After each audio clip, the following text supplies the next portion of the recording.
Subukin man ng panahon, mananatili sa'yo, Panginoon.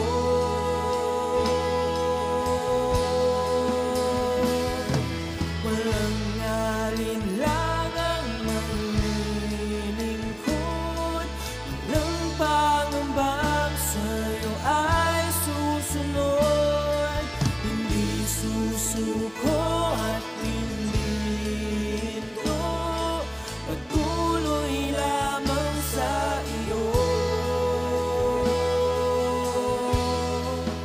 Panginoon.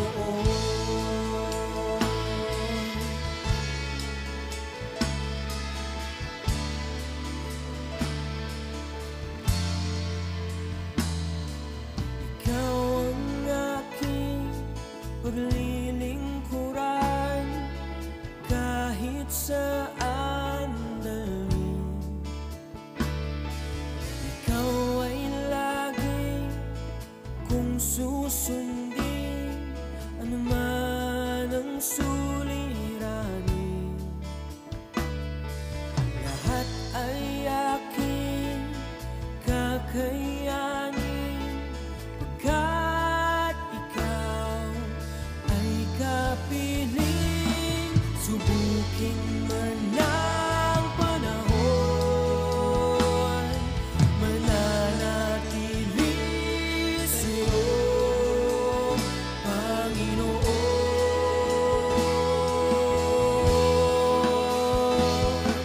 Walang alinlangang maglilingkod, walang pangambang sa'yo.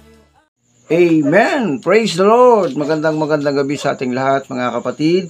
Narito na naman tayo sa ating programa, Tinig ng Pag-asa, na kung saan tayo po ay patuloy na nag-aaral ng salita ng Diyos. Na kung saan tinuturuan tayo ng Panginoon na lumago sa kanyang mga salita. Kaya naman po sa pagkakataong ito, samahan niyo po ko na ating pong talakayin ang ating pong pag-uusapan sa gabing ito, no? Bagong serye po sa buwan po ng Pebrero, no? Kaya alin na po kayo. Tayo po ay sama-samang dumulog sa Panginoon bago po natin umpisa ng ating pag-aaral. Tayo po ay lumapit sa Panginoon at ay manalangin. Dakilang Diyos, sa pangalan ni Jesus, Panginoon, salamat sa pagkakataon, Panginoon, na patuloy namin, Lord, nalalaman at nauunawaan ang iyong mga salita at kami po ay lumalago. Panginoon, sa gabing ito, kami po ay patuloy na nagtitiwala sa iyo. Pagkalooban mo kami ng talino, karungan, kaalaman, at pangunawa, O Diyos, sa iyong mga kapahayagan, na patuloy kami, Panginoon, na lumago pa at maunawaan namin, Panginoon, ang nais mo. Salamat po, Diyos, gabayan mo kami, Panginoon, at patuloy, Lord, na dinadalangin ko, ang Banal na Espiritu Santo, ay siya maging tagapagturo, tagapagpaalala sa amin ng lahat ng ito. Salamat po, Panginoon. Ikaw ang pinupuri namin, dinadakila sa pangalan ni Jesus. Amen and amen. Praise God. No? Hallelujah. Binabati ko po ang aking mga kapwa kapastoran sa mga nakatunghay sa gabing ito. Magandang gabi po sa inyong lahat. Sa manandako kayo ng daigdig, Luzon, Visayas at Mindanao, maging sa labas ng bansa, ay magandang araw sa ating lahat. Dahil di ko po alam kung gabi dyan or umaga dyan, no? Magandang araw sa ating lahat. It's a blessed day again, no? Okay? So, sa panibagong serye, sige po, samahan niyo po ako na ating putunghayan ang ating pong pag-aaralan sa araw na ito. Specifically po, na ang Panginoon ay magbibigay sa atin ng panibagong aral at katuruan. At ito nga ay ating babaybayin sa loob ng buwan ng Pebrero. At sa unang pagbasa ay ating putunghayan. Dito po nakalagay sa aklat po ng mga ngaral. Yan, mga ngaral, kabanatang 5, mga talatang 4 hanggang 7. Ayan. So, sa ibang version po, Ecclesiastes, no, sa King James, Ecclesiastes chapter 5, beginning verse 4 to 7. Ayan, no. Mga ngaral. Ayan. Okay? So, sige po, basahin po natin. Sabi po dito sa Ecclesiastes o mga ngaral, chapter 5, beginning verse 4 to 7, sabi dito, kung mangangako ka sa Diyos, tuparin ito agad. No? Tuparin ito agad. Hindi siya nalulugod sa taong mangmang. Kaya tuparin mo ang iyong pangako sa Kanya. Mabuti pang huwag kang mangako kaysa mangako at hindi mo tutuparin. Huwag mong pabayaang magkasala ka dahil sa iyong pananalita. Mangangako ka at pagkatapos ay babawiin mo. Sa ganyan, galit na galit ang Diyos. Kung magkagayoy, hindi Kanya pagpapalain sa anumang iyong ginagawa. Kaya, gaano man kadalas ang iyong panaginip, gaano man karami ang walang kabuluhan mong salita at gawa, magkaroon ka ng takot sa Diyos. Amen. Ang Diyos sa magpapala na Kanyang salita sa gabing ito. Mga kapatid, ating pong napapansin dito, no, na ang sinulat po ni Haring Solomon, ano, na ibinigay sa kanya ng Panginoon ang talino, no, sabi nga natin siya yung napakatalinong tao, no, grabe, yung ibinigay na wisdom ng Panginoon sa kanya. Mapapansin natin dito, no, na beginning verse 4, sabi niya, kung mangangako ka sa Diyos, tuparin ito agad. Hindi siya nalulugod sa taong mangmang. Kaya tuparin mo ang iyong pangako sa Kanya. Mga kapatid, ito po yung magiging main verse natin sa seryeng ito na pinamagatang Fulfill Your Vow. Okay? Fulfill Your Vow. No? Binasa ko lang po yung mga succeeding verses para po mas magkaroon po ng kabuhayan o magkaroon po ng foundation pa. No? Kasi sabi dito sa verse 4, kung mangangako ka sa Diyos, tuparin mo ito. Pagdating po sa verse 5, mabuti pang huwag ka nang mangako kaysa mangako na hindi mo tutuparin. Bakit? Kasi nga sabi sa verse 4, no, tuparin mo agad. No? Kapag nangako ka sa Panginoon, tuparin mo agad. Ano? How many of us having swear na nangako tayo, no? Kasi ang Diyos pag nangako, totoo. Ang tao pag nangako, minsan, mas madalas, nakakalungkot, ay napapako. Tama po? No? Maaaring yung iba, may mga kadahilanan kung bakit hindi natutupad. Sa Diyos po, walang dahilan eh. Ginagawa niya po. No? Kahit po may mga pagkakataon na matagal, may pagkakataon na medyo binabalansi pa ng Panginoon, no? Katulad ni Abraham, ang pangako ng Diyos sa kanya, siya ay magiging ama ng maraming bayan, maraming bansa, no? At pinangyari ng Panginoon ito, napakalayong panahon, ano? 25 years. Maging ang mga nauna pa sa atin, ano? Ipinapakita na ng Diyos, no? Kay Joseph, no? Ipinangako na ng Panginoon sa kanya yung mangyayari through the dreams. Kaya nga po dito sinasabi, no? Sa panaginip, no? Through the dreams, pinakita na kay Joseph, no? Kung ano yung mangyayari. Si Moses, ganun din, may pangako rin kay Moses. Ano po, no? Nung si Moses ay nakipagtagpo sa Diyos, doon po sa lumalagablab na puno, no? Ay pinangako ng Panginoon na siya ang maglilid sa kanyang mga kababayan na lumabas sa Egypt o sa Ehipto. At sabi nga rito, kung tayo naman ang mangangako. Ayan. So, alam ko po mga kapatid, tayo pong lahat, ano, ay may mga iba't ibang anggulo, iba-ibang aspeto ng pangako sa Panginoon, pangako sa tao, pangako sa sarili. No, napakarami po niyan. No, but then again, no, ang pag-uusapan natin ay yung pong pangako natin sa ating Diyos. No? Kasi sabi niya dito, kung mangangako ka sa Diyos, tuparin ito agad. Hindi siya nalulugod sa taong mangmang, kaya tuparin mo ang iyong pangako sa Kanya. Kaya nga po pag-uusapan natin, no, ang title na pag-uusapan natin, ang serye na pag-uusapan natin is Fulfill Your Vow. Ngayon, ang tanong, paano ko ba mapupulfill o matutupad o magagawa o magaganap ang aking pangako sa Diyos o yung vow? Okay? Tandaan niyo po halimbawa po, ikaw nag-pray, Lord, marami yan Lord, pagalingin mo lang ako. Yan. May kilala ko ganyan Lord, pagalingin mo lang ang anak ko, maglilingkod ako sa iyo. Ayan. Nung pinagaling yung anak, naglingkod, no? Meron namang isa, no? Sabi niya, pagalingin lang kanyang anak dahil nag 50-50 ang anak. Nung pinagaling yung anak, nakalimutan yung pangako. Kaya sabi dito, no? Kailangan tuparin mo agad kaya hindi nalulugod ang Panginoon. Ano po? Ano? Maging tayo na sa ating sarili may pangako tayo, no? Most especially mga Pilipino, pagdating po ng mga nung hindi pa tayo nakakilala kay Lord, ano, meron tayong tinatawag na New Year's resolution. So pangako natin sa sarili natin 'yun Ano po? Pero nangyari-yari ba? Hindi naman. Ito po ngayon, meron tayong pangako sa Lord, no? Nang tinanggap natin si Jesus, nagkaroon tayo ng kasiglahan. No, iba pala ang feeling pag tinanggap po si Jesus. Yes, Lord, susunod ako sa iyo. Pero ang tanong mga kapatid, yung bang ipinangako mo na yun, nangyari na? Nangyari na ba? Or ginagawa mo na? Or nagaganap na? Kaya naman, pag-usapan natin itong fulfill your vow, how to fulfill your vow. Hindi tayo lalayo mga kapatid dito po sa mga verse natin po pinag-usapan. So yan lang po yung ating pag-uusapan, yan lang po yung ating pipira-pira. So hinalo po, no, how to fulfill your vow. Kasi dito lang po makikita natin, nandirito na po yung yung pamamaraan para matupad mo yung pangako mo sa Panginoon, para magawa mo, na hindi ka nahihirapan, na hindi ka nag-struggle sa buhay mo, bagkus gagawin mo ito ng may kagalakan, magagawa mo ito na ikaw ay talagang naroroon na lumalakad sa Diyos na hindi mo pinapansin ano man yung mga nangyayari.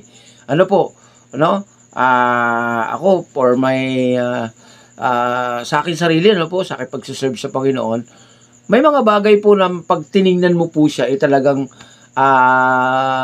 mawawala ka Pero pag nakapokus ka sa Panginoon, sige lang, no, lakad lang, talaga focus lang talaga. No, kaya, kasi, ako, personally, ako po may pangako ko sa Lord, no? Nung ako'y muling bumalik sa paglilingkod sa Diyos, no? Way back 2010, talagang sinabi ko na sa Panginoon na tapos na yung paghahari ko sa buhay ko, ikaw naman, ano? At yun ay ginagagawin ko, Lord, kung ano man ang gusto mo, gagawin ko. Yan, no? Yung kagustuhan na ng Panginoon. No, kaya kahit na sa tingin ko napaka-imposible or sa tingin ko hindi ko kaya, pero dahil sinabi ng Panginoon, nagugulat na lang ako, nagagawa ko, nakakaya ko. Bakit? Kasi ipinangako ng Diyos Amen? No, ang Diyos pag nangako, hindi kanya pinangakuan lang basta-basta, kundi sasamahan kanya sa ipinangako niya sa iyo hanggang sa mangyari at magkaroon ng kaganapan. Ama? Hindi lang yung alam niyo po yung word na sinabi ng Panginoon na I will do to you the very first thing I have heard from you. Hindi po doon natapos yun Hindi po na doon natapos yung narinig ng Diyos, kung ano yung narinig ng Diyos gagawin niya sa'yo. Hindi po doon. Kasi sa mga sumunod po ng mga pangyayari, sinabi ng Panginoon, sasamahan kita, iingatan kita, palalakasin kita. Di ba po? Sa Isaiah chapter 41 verse 10, Isaiah chapter 43 verse 1 to 3, mapapasa niyo po yan, no? Pagdating po kay Ezekiel, pagdating po kay Jeremiah, pagdating kay Daniel, talaga pong sinamahan sila ng Lord. And even in Daniel, no? Sa book of Daniel, makita niyo po yung tatlo, nang na sila po ay sinunog, no? Hindi sila nasunog, bakit? Kasama nila ang Diyos, naging apat sila ron sa hurnuhan, ano? Kaya, paano natin ngayon matutupad ang ating mga ipinangako sa Diyos? Okay? How to fulfill our vow or your vow? Okay? Number 1, vigilance. Be vigilance. Bakit po? Bakit po naging vigilance? Balikan po natin yung sinabi po ng Ecclesiastes, no? Mga Ngaral chapter 5 verse 6. Sabi po doon, huwag mong pabayaang magkasala ka dahil sa iyong pananalita. Okay? Mangangako ka at pagkatapos ay babawiin mo. Yan. So, sinasabi dito na huwag mong pabayaang magkasala ka. Okay? So, be vigilance. Saan? Sa iyong pananalita. Okay? Minsan kasi, katulad nga po, no? If you, alam nyo mga kapatid, pagka binasa nyo po yan sa una-una, Now, pag binasa nyo po yan sa una-una, yung pong mga ngaral chapter 5, beginning verse 1, ano po, pag binasa nyo po yan, mga kapatid, makikita nyo dyan yung sinasabi tungkol po sa pananalangin. Sabi po sa verse 2 dyan, huwag kang pabigla-bigla sa pananalangin. Isipin mo munang mabuti ang ipapangako mo sa Kanya. Kanino? Sa Diyos. Sapagkat siya ay nasa langit at ikaw ay nasa lupa. Mag-ingat ka sa pagsasalita. Yun po yung pagkakabanggit. So, mag-ingat tayo. Be aware. Be vigilant. Bantayan po natin. Maging mapagbantay tayo in the word na ating pong sasabihin sa Panginoon, na ating pa ipapangako. Na siya, yes Lord, yes Lord. Yes Lord, maglilingkod ako sa iyo, Panginoon. Lord, ibibigay ko ang buong buhay ko sa iyo, Panginoon. Lord, gagawin ko ito, Lord. Lord, yung tithes ko, ibibigay ko sa iyo.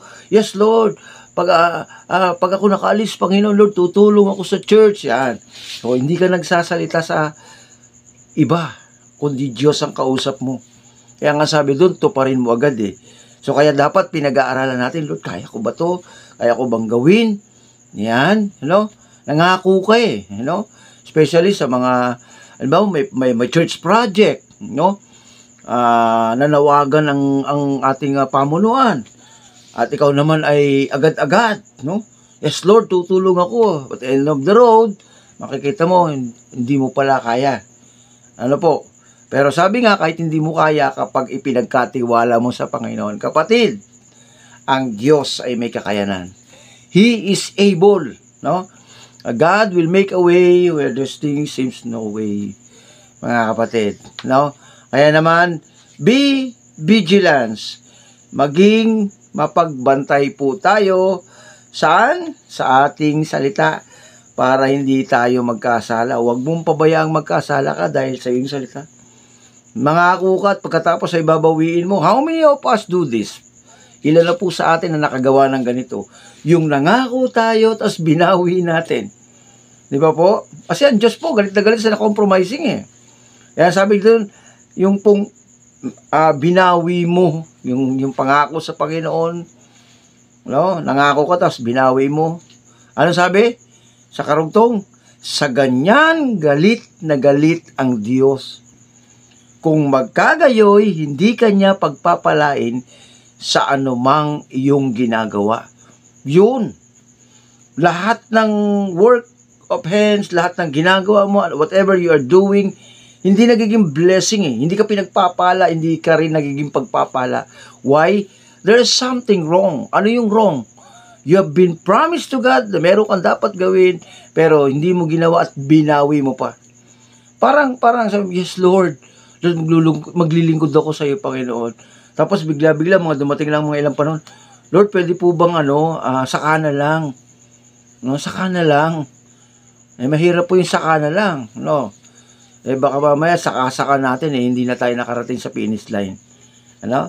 Tignan po natin mga kapatid, tayo po ay binibigyan ng Panginoon ng pagkakataon na makapag-isip-isip.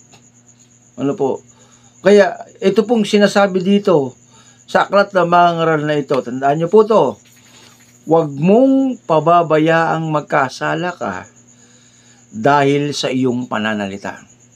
In your word, tandaan nyo po, ang sabi ng Santiago chapter 3, if I'm not mistaken, verse 4, beginning verse 4, na ang dila ay napakaliit na parte ng katawan, pero malaki ang ginagampanan. Para daw itong inihilan tulad to sa isang timon ng barko na napakalaki ng barko, napapalit ng maliit na bagay na timon. Po?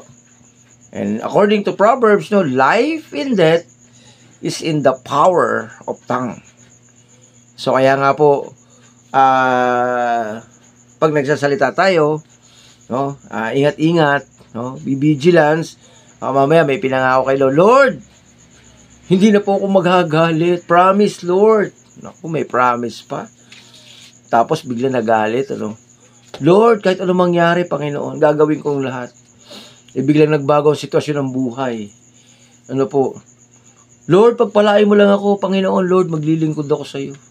Pinagpala ng Panginoon, kinalimutan ng blessor. Kinamkam yung blessing. Amen?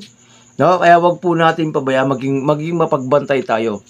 Vigilance means sa Tagalog po ay mapagbantay. Magbantay-bantay po tayo. No? First and foremost, mga kapatid, bantayan natin ang sarili natin. Yung sarili po natin. Huwag natin bantay na bantay sa iba. Huwag tayo tingin na tingin sa iba. Kasi pag lagi tayo nakatingin sa iba, sabi nga po, no, ay para kang tumingin lang sa salamin. Nakita mo may dumi ka, pero pinabayaan mo lang. The same. Nakikita mo yung dumi ng iba, pero ikaw hindi. So, ganoon lang po yan. No? Sa ating pananalita. Ingat-ingat lang po tayo. Okay?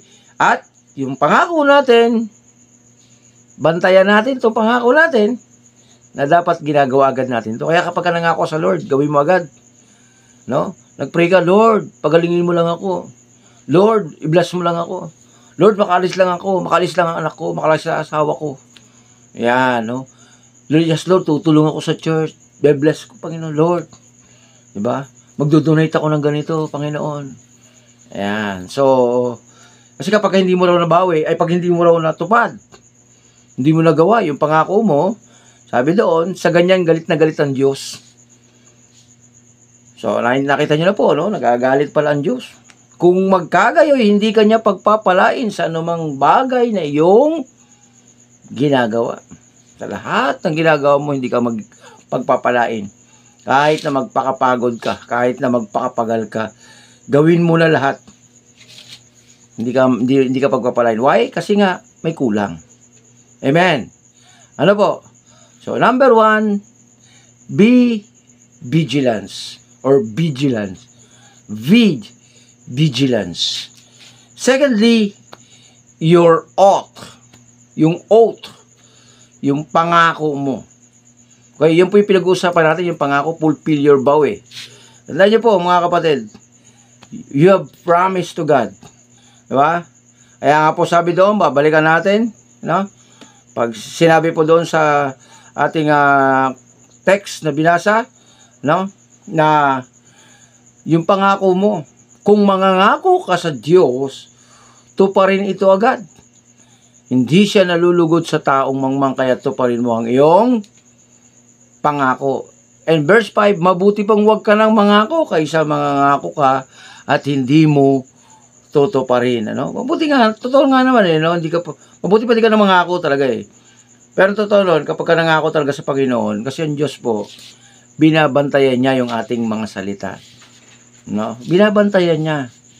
No? Kasi, alam nyo, lahat naman ng galaw natin, lahat ng pananalita natin, binabantayan ng Panginoon. Tingnan niyo po, ang sabi po ng Santiago chapter 5 verse 12, James chapter 5 verse 12, sabi po dito sa Tagalog, ngunit higit sa lahat mga kapatid, huwag kayong manunumpa. Huwag ninyong sasabing saksi ko ang langit, o saksi ko ang lupa, o saksi ko ang ano paman.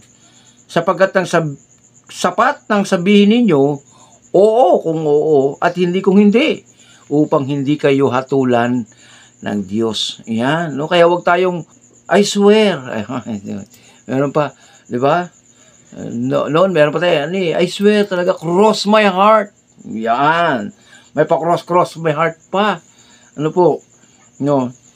Eh, kaya sabi dito, no? Ngunit higit sa lahat mga kapatid, huwag kayong manunumpa. Yung numpa, yung panunumpa na ito, hindi po yung sinusumpa mo siya, kino-course mo siya, hindi po. Ang panunumpa na ito po yung oath. No? Para pong nang nag-aaral pa tayo sa high school, sa elementary, meron tayong tinatawag na panunumpa sa watawat. At ito naman po yung panunumpa mo sa Panginoon.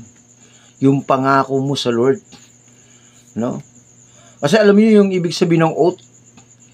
Yan po ay dapat, yan ay tutuparin mo. No? Yan po ay tutuparin mo. Lahat kasi yan alam niyo, kahit mapa sa tao, pa sa trabaho, no? Sa organisasyon, sa church, no? At sa malalaking grupo, maging sa kumpanya, meron pong pangako meron kang dapat na gawin. Kasi pinangako mo. Ano po? No? Kaya sabing gano'n, ano po? No, kung mangangako daw tayo, ay ito pa rin natin agad. Bakit? Ano? Kasi nga, no, sabing gano'n, ay hindi nalulugod ang Diyos sa mga mangmang. Dito, makapapansin nyo dito sa Santiago, huwag ninyong sabihing saksi ko ang langit, o saksi ko ang lupa, o saksi ko ang ano paman.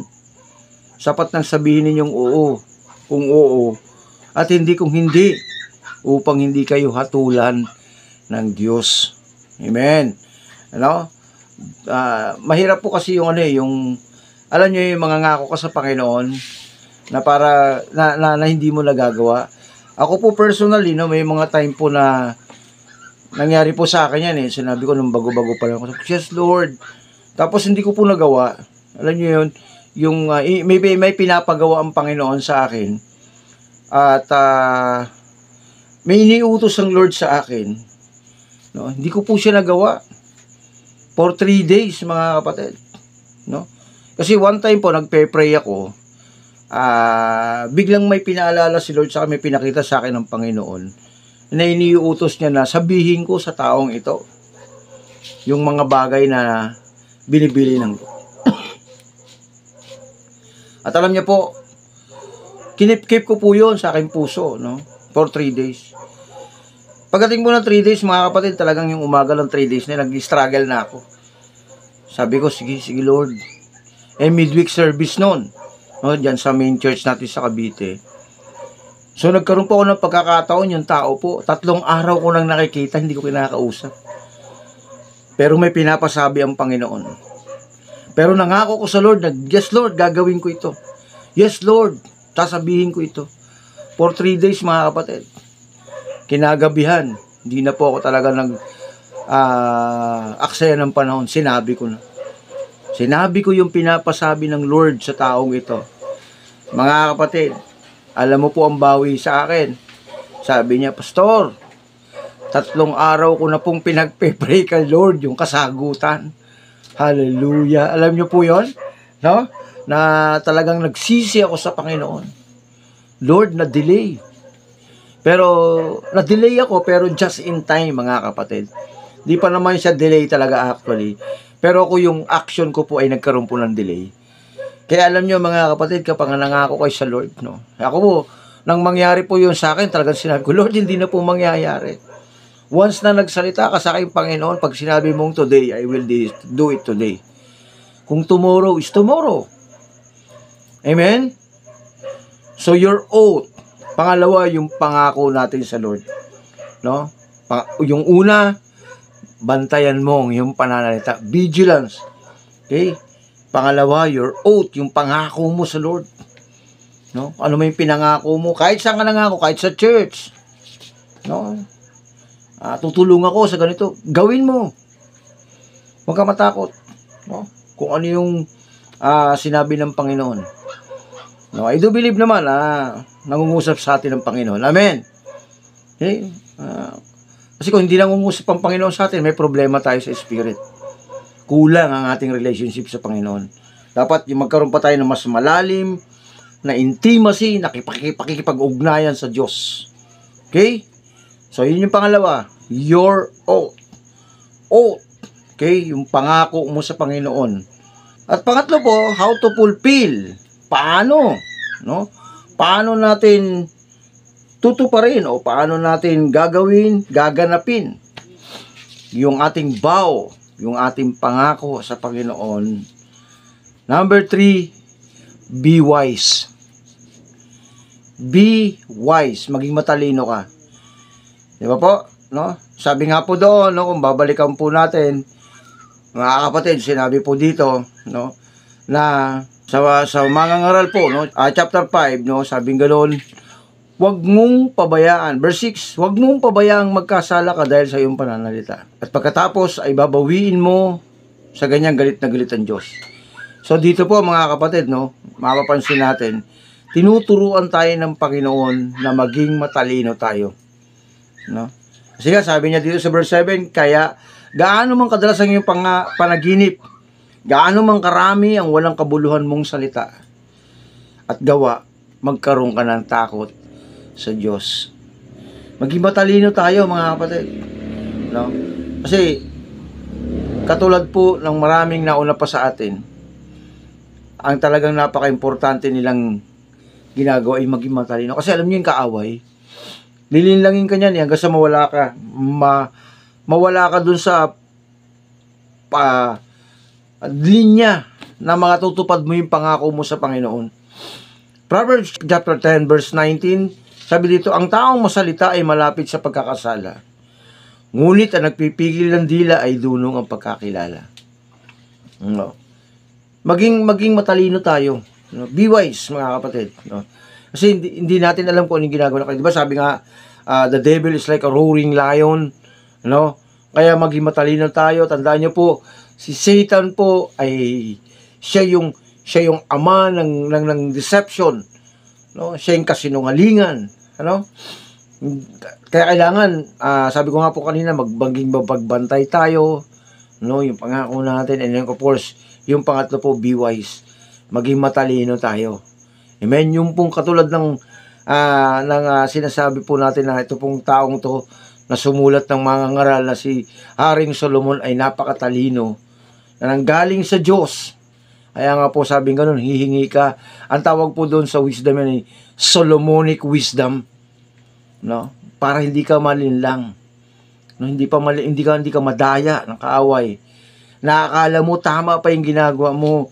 Pero ang totoo nun, malinat, nawawala ka na doon sa linya ng pangako ng Lord, pangako mo sa Panginoon. No? Na hindi mo yes Lord, hindi mo muna ginagampanan or hindi mo tinutupad yung pangako mo dahil nililinlang ka ng kaaway, binabago ng kaaway ang pananaw mo na pwede namang bukas, pwede namang mamaya, yung pangako na yan, ito muna ang gagawin mo. No, kaya maging matalino tayo, kapatid, lalo sa panahon nito. Napakaraming bagay ang aking napapansin, mga kapatid, na maraming mga Kristiyano ngayon ay nalilinlang na ng kaaway. Ano po? Nalilinlang na, napakagrabe na po ngayon. No? In the spirit of deception, mga kapatid, sabi nga, ay binuhos na. No? Binuhos na kasi nga po, papasok na ang panahon ng Antikristo. Dumarating na ang Antikristo. Kaya ibinuhos na. No, yung deception. At ang masakit niyan, mga kapatid, pag ibinuhos naman ng Diyos ang kanyang galit, yung the wrath of God. At yun ang hindi natin dapat maranasan. Kaya sa panahon natin ngayon, kinakailangan maging matalino tayo para maatupad natin, magawa natin yung kalooban ng ating Panginoon. Huwag po nating hayaan na tayo po'y dinadaya. Huwag po nating hayaan na tayo po'y nalilinlang. No? Simpleng-simple lang po Yes, Lord, sa Sunday, maaga ako sa church. No? Nilinlang ka ng kaaway. Ano? Nagpindot-pindot ka sa iyong cellphone, napuyat ka. Pagkagising mo ng linggo, tanghali na. Ay puyat ka, dahan-dahan kang kumikilos kasi siyempre lutang ka. Mabigat ang katawan mo. Oh. Pero naka-attend ka naman. Kanya lang, nasa ng pangako mo doon? Sabi mo kay Lord, maaga ka. Dumating ka sa church, preaching na. Di ka na naka-attend ng praise and worship. Naka-attend ka man ng praise and worship ay ng worship song, umpisa ng awitan, hindi mo na nadatnan. Ang nadatnan mo na lang yung dulo ng kanta. Yung dulo ng worship song. Or yung worship, yung pinakadulong song. Ano po? Kaya mga kapatid, maging mapagbantay tayo. Basahin po natin, Matthew chapter 5 verse 33 to 36. Sabi po dito sa Matthew chapter 5 verse 33 to 36, sabi niya, naririnig din ninyong iniutos ng Diyos sa inyong mga ninuno na huwag kang susumpa ng walang katotohanan. Sa halip, tuparin mo ang iyong sinumpaang panata sa Panginoon. Tuparin mo, mga kapatid, napakaliwanag. Tuparin mo ang iyong sinumpaang panata. Hindi basta pangako, yung panata sa Panginoon. Ngunit sinasabi ko sa inyo, huwag na kayong manunumpa kapag kayo'y nangangako. Huwag ninyong sasabihing saksi ko ang langit, katulad po ng sinasabi kanina sa James. Huwag ninyong sabihing saksi ko ang langit, sapagkat ito'y trono ng Diyos. Kaya'y sabihing saksi ko ang lupa, sapagkat ito'y kanyang tungtungan. Huwag din ninyong sasabihing saksi ko ang Jerusalem, sapagkat ito'y lungsod ng dakilang hari. Huwag kring ipanumpa ang iyong ulo sapagkat ni isang buhok sa iyong ulo ay hindi mo kayang paputiin o paitimin. Sabihin mo na lang, oo, hindi. Oo, kung oo at hindi kung hindi.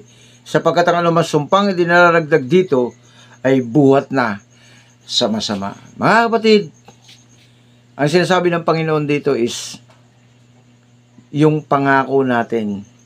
Amen? Yung gawin natin. Sabing ganun. Ngunit sinasabi ko sa inyo, huwag na kayong manunumpa. Bakit?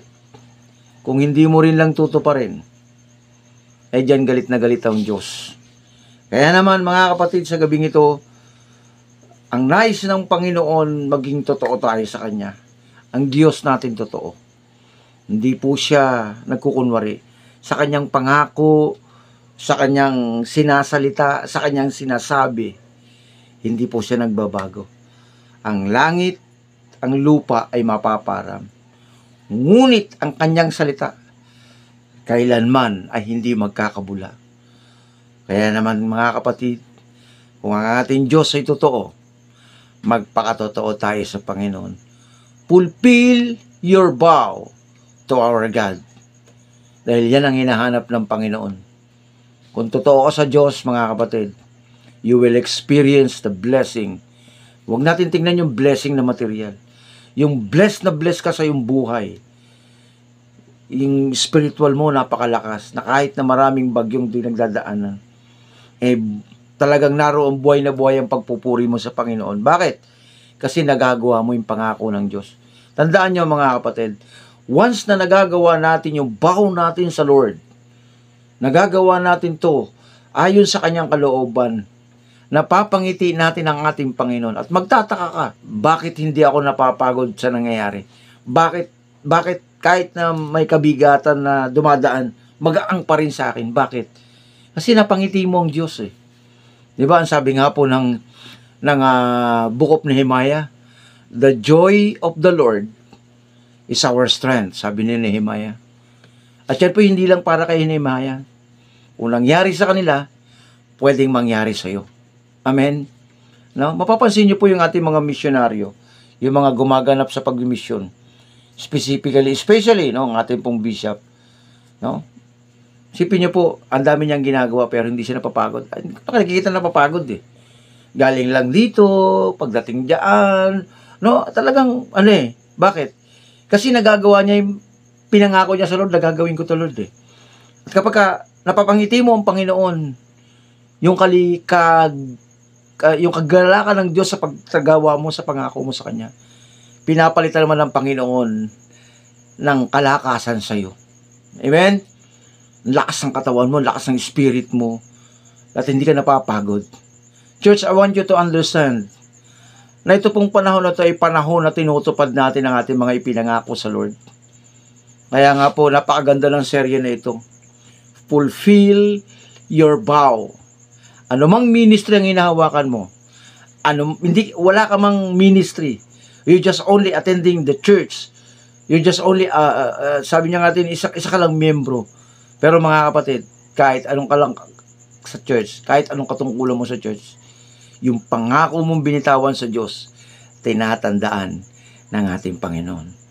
Tayo manalangin. Heavenly Father, Lord, truly, Ikaw ang unang nangako sa amin. You have been promised, Lord God, sa amin. Pinangako mo, Panginoon, ng eternal life. Ipinangako mo, Panginoon, ng blessing.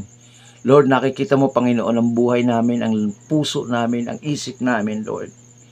Father, I pray, Lord, ano man ang aming mga pinangako, sa natutunan namin sa gabing ito, Panginoon, kami po ay tutupad at gaganap sa nais mo. Pagpalain mo, Panginoon, ang bawat isang nakinig at nanood ng programang ito. Nawa, Panginoon, ano man ang iyong tinuro na aral na ito, ay mahakbangan namin at malakaran namin. Salamat po, Panginoon, pinagkakatiwala ko po ang lahat. Gabayan mo kami sa lakbaying ito, sa pangalan ni Jesus. Amen and amen. Maraming salamat po sa inyo pong pakikinig ng ating pong programa, Tinig ng Pag-asa. Ito po yung ating napapakinggan o na ating pong napapanood, natutungayan, no, sa ating pong channel, no, dito po sa Jesus Be Lifted Up. At ako po ang inyong lingkod, Pastor Gab Cruzada ng Jesus Be Lifted Up, Alaminos, Pangasinan, na bumabati sa inyo ng mapagpalang araw sa ating lahat.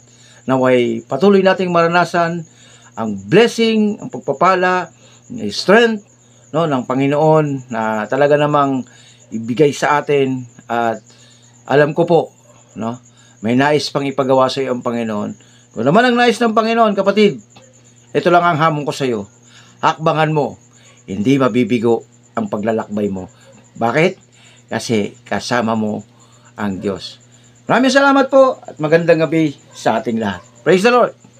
Ikaw ay aking paglilingkuran kahit saan dalhin. Ikaw ay lagi kong susundin, anuman ang sulot.